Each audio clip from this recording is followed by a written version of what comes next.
Hey Minties, I am here. Happy October, happy Halloween, and time to pick up some spooky reads. Alright guys, so I figure since it's October and Halloween is soon approaching, many of you are looking to pick up some scary or spooky comic books and graphic novels this year. So, I'm here to assist you. Alright, so I picked up a few of my favorites. Unfortunately, I don't own all of my favorite scary books, but I will be showing you the ones I do own, that I do recommend, and also what I plan on reading this month.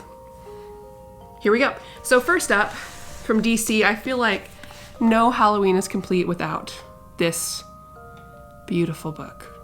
And that is Swamp Thing by Alan Moore. I am lucky enough to own the Absolute, which I have praised over and over again on this channel. Love this slipcase and the art. And of course, nothing's better than this beautiful cover. You know, this wouldn't be horror in like a typical sense, but it does fit the spooky theme, so the monster theme. So if you're into any classic monster movies, if you're into Pretty Lady Falls in Love with, very intelligent swamp monster who gives her like a psychedelic time, this is it. So, I feel like, Halloween is also time for some monster love, and why not, spend some love, give some love to Swamp Thing.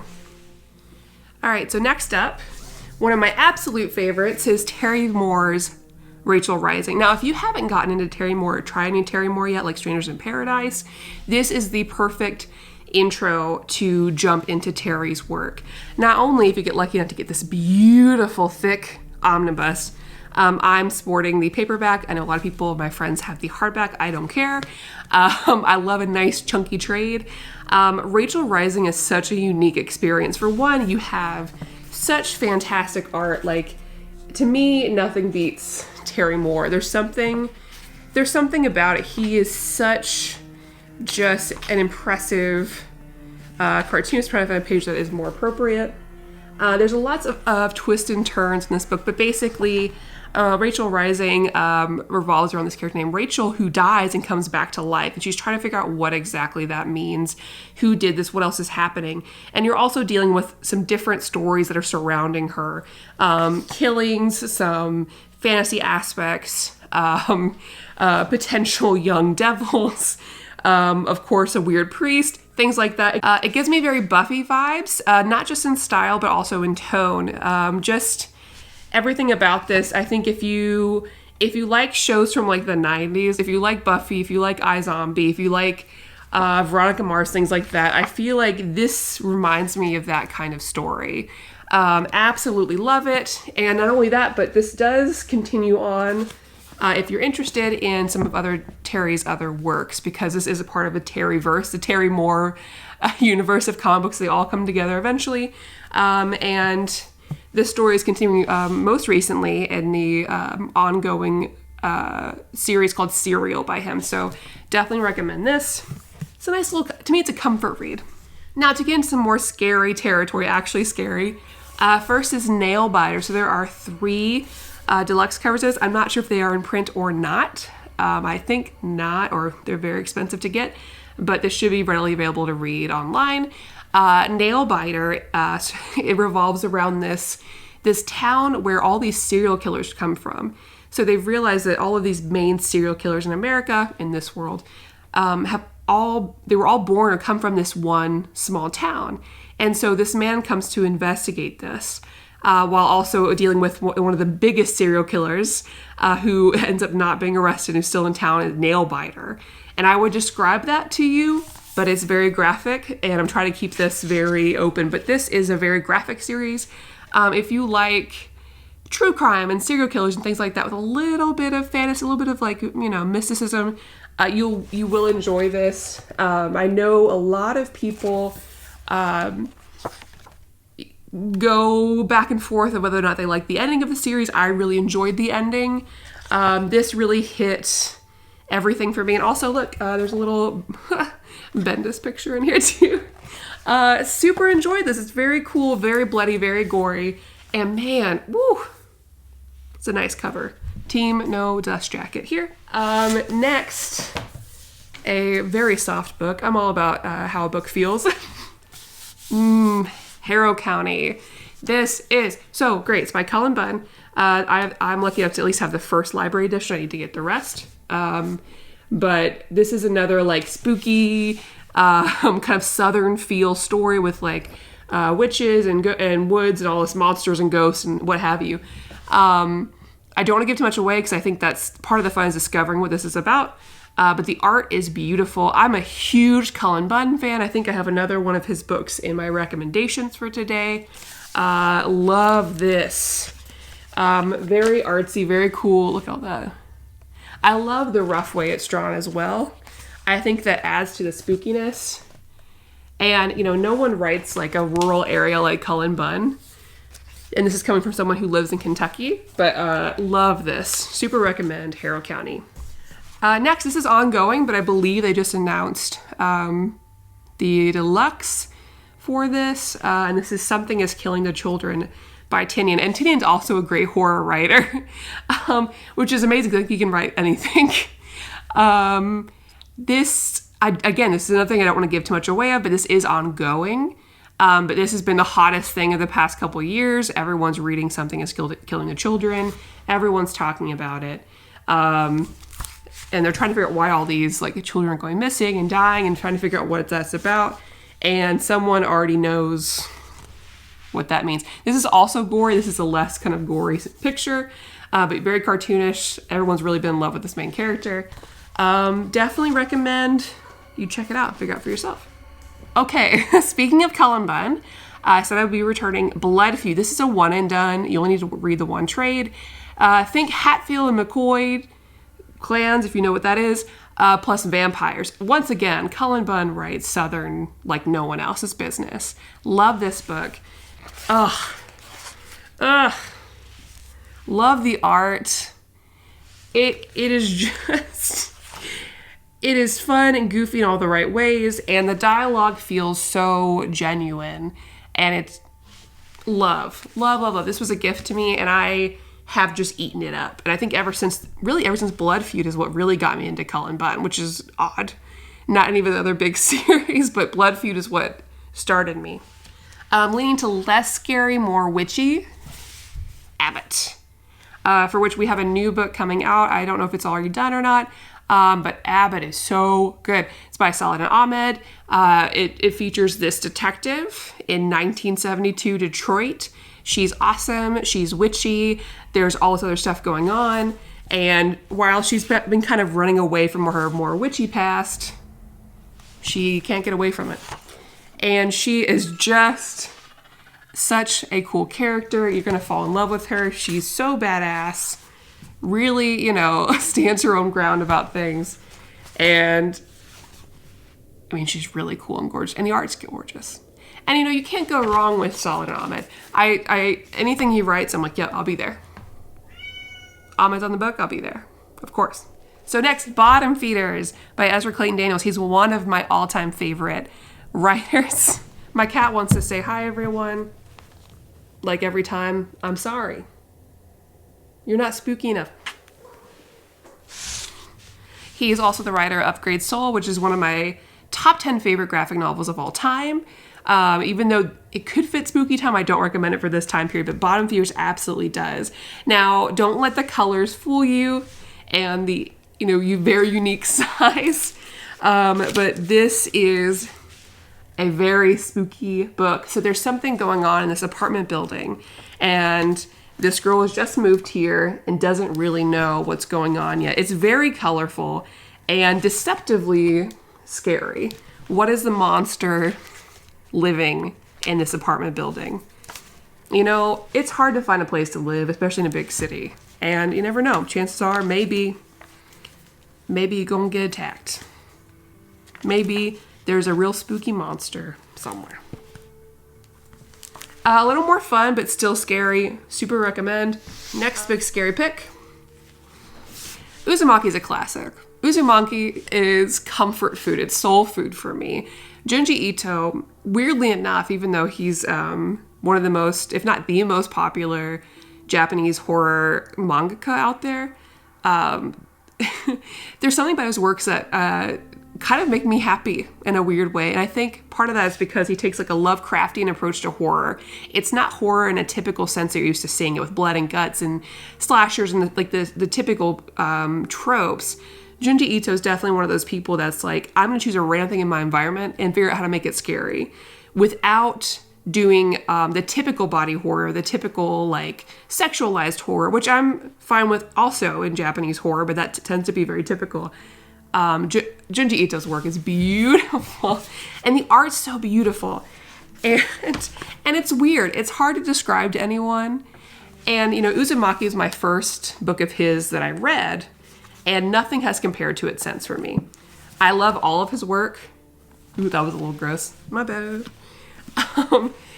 But Uzumaki is the one that no matter what I keep coming back to. And I think like I was really excited mostly for this month to go back and read Uzumaki again. There's something about it. And as for the premise of Uzumaki, spirals are haunting this town. And I mean the spiral, not like Saw. And Junji Ito finds all the possible ways that spirals could traumatize you and mess you up. And you won't see it coming. You just won't. And normally I prefer Junji Ito's anthologies, but this is the exception. Perfect book. 10 out of 10, always. Okay, so before I get to like the books I'll be reading, which is just a couple outside of what I'm reading for Old Reader, New Reader, my live show on Tuesdays on here on this channel, some lighthearted ones, because not all of you are into grotesque horror. Maybe you just want to read something a little spooky, something spooky adjacent. Maybe you like watching things like Halloween Town and, you know, Hocus Pocus, things like that, which I do too. Now, one I do want to go ahead and mention that I don't own is Sabrina the Teenage Witch, the newer run. That is really fun. I've really enjoyed that. So if you're looking for more of a just fun witchy time with less lighthearted, that's the way to go. I'm not talking about Chilling Adventures of Sabrina. That I'm not a fan of. The show I am, the comic I'm really not. But the new, just Sabrina the Teenage Witch was great. Here's some books I have that I'd like to recommend. One is Death Wins a Goldfish. So this is only spooking the fact that there is a Grim Reaper. And this is by Brian Ree. He is an artist and official illustrator of the New York Times column Modern Love. And this is kind of him dealing with his own thing, but doing it in the way of this Grim Reaper. So basically, I'll just read the back of it because I think it's more interesting that way. Death works harder than any of us. He's on the clock day and night. He never calls in sick or takes a day off. So what happens when human resources forces Death to take all of his unused vacation days at once? So basically, he is forced to take a break. And so he spends a year living amongst everyone else. Basically, Death takes a year off work and he goes amongst the humans, and just it is a very comical journey into, you know, a burnt out guy taking a break. And like the story says, he does get a goldfish from a fair. So that's pretty cute. It's very, you know, pencil-y drawings. This would not be for everyone. This is not everyone's style for sure. But if you're looking for just a fun read and, you know, potentially a great coffee book, this is it. Next, another Junji Ito. This will not be the last one of the video. Junji Ito's Cat Diary, Yonen Mu, which by the time this comes out, by the time this video comes out, the hardcover may already be out. There's like a special deluxe or whatever. I have the thinner one, but this, surprisingly, is all about Junji's real life, his wife and his cats, and how creepy he finds the cats to be. So he takes these very just normal cat moments, but he kind of makes them creepy, but not in a way that's necessarily terrifying, except for the way that he draws them, which is very cute. My cat heard that I said cats and decided to get on the table when I did this. But it also includes actual pictures of his cats, but you can just see Junji Ito style. So yeah, Yonen Mu is, it's just comical. So if you're a fan of Junji Ito's style, but you're looking for something a little closer to him, and if you like cats, I think Namu is for you. My last one, this is one that if you have kids or if you enjoy all ages books, you can share. That is the Creepy Case Files of Marge Malou. Now, there are 2 books out already. I just have the first one. I believe there's another one coming out. This is by First Second. And I can't pronounce the character's name, so I won't say it. But this is such a fun read, and I'm about to show you the art. But basically, this kid moves into a new apartment building, and he's scared of like a monster under his bed. There's something in his like closet or something trying to get to him. And luckily, this new city he's moved into has a character named Marge Malou, who is a monster mediator. She helps all the kids with their little monsters that are in their closets under their beds, that are actually very real. But the art, I don't know how to explain, and I hope this video does it justice, but there's something, this is obviously the work of a fantastic cartoonist. The line work, the lettering is just so crisp and fantastic. It'll take a while to get used to the awkward like size of the book. They are both this way. This is so much fun, especially because the way Margot deals with monsters and ogres and trolls and ghosts and everything is not what you would expect. She is very much a mediator. She is friends with these monsters. She talks to them and is like, hey, maybe you can do this a different way. Stop haunting this kid. We need to figure out some other way to be. And this Charles, the other kid, just kind of bumbles his way into this life with Margot. And it's so much fun. I still haven't read the second book, but from friends that have read, they said it's fantastic. Okay, so those are the books that I recommend. I wish I had all the scary books that I like so I could share more of my recommendations for you, but this is what's in my library, personally, that I would like to recommend.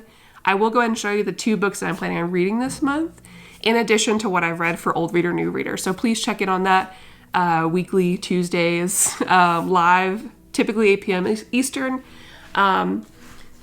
But I am going to be reading, just picked up Junji Ito's new book, Censor. I told you it wouldn't be the last one. Again, that is a good face feel of a book. And I haven't even looked into this one. I've stopped looking into what any Junji Ito books are about. I just like to be surprised. But super excited to jump into this one. If you've already read it, let me know in the comments how you like it without any spoilers, please. I've only ever been disappointed by one Junji Ito book. So everything else has been 9, 10 out of 10. So very excited for Censor. And the last one, it's a gift from a friend. I'm going to be reading through the Afterlife. Is it with? Yes, Afterlife with Archie. My friend gave me this Jessica Ashcroft to watch as a show. Excited for this. She said great things about it. And I'm not a huge Archie fan. I read Mark Waid's stuff. I watched that first season of Riverdale, which was something. But anytime they do like a spooky Archie thing, I like Vampironica, stuff like that. I really enjoy it. It's just a nice, fun thing to pick up. And I mean, look at the colors of this. This absolutely fits what I'm into. And I am a fan of Francesco Francavilla, did the artwork. That's right up my alley right there. This episode is sponsored by CheapGraphicNovels.com, your online home for brand new graphic novels and collected editions up to 50% off cover price. They pride themselves on packaging your books so they arrive safely in an excellent condition, as well as prompt and helpful service. Check out the bargain deals for up to 90% off cover price. CGN is excited to announce that they are now taking pre-orders. They're making it easier for you to ensure that you don't miss out on the hottest releases. CGN is currently running a special promotion for you Minties. If you're a first-time customer, let them know that you were referred by near mint condition at the checkout, and you'll receive a credit for free shipping on your next order. This promotion is valid for U.S. customers only. Cheap Graphic Novels, your source for the hottest books with the kind of deep discount and quality shipping and customer service that will keep you coming back for more. And honestly, if you guys have any recommendations for me of your favorite spooky books, I love to hear, especially ones that like maybe are not as well known, because it's a lot of the typical things that get recommended over and over again. I'm sure every horror recommendation show is recommended, like Uzumaki, right? Very happy to take some recommendations and hear from you guys. What are you reading this October? What movies are you watching? What scary games are you playing? I'd love to hear about it. And thank you guys so much for watching. Hope you like this video. Comment down below, subscribe for future videos, and check out our Patreon for sure. There you can vote for reading orders. You can vote for which book you would like for me to read live on Over Your New Reader at the end of the month. This month we're reading Hellboy, and I don't know which one it'll be just yet. And yeah, and thank you so much for hanging out, and happy Halloween. Bye. Okay, dog noises. All right. This is not about you. Feel free to keep cat clips in this video. She's being ridiculous.